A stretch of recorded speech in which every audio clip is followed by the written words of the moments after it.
আগে আমাদের বাংলাদেশকে যদি আমাদের মতন সুন্দর করে গড়ে তুলতে হয়, তাহলে গণতন্ত্রের পক্ষে সকল শক্তিকে আজ ঐক্যবদ্ধ থাকতে হবে।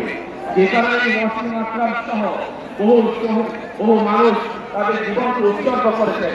তাদের জীবনের মূল্যকে যদি আজ আমাদের তাদের মূল্য দিতে হয়, তাদের জীবনের ত্যাগকে, তাহলে অবশ্যই আজকে আমাদের মানুষের যে প্রত্যাশা, সেই প্রত্যাশা পূরণের জন্য কাজ করতে হবে।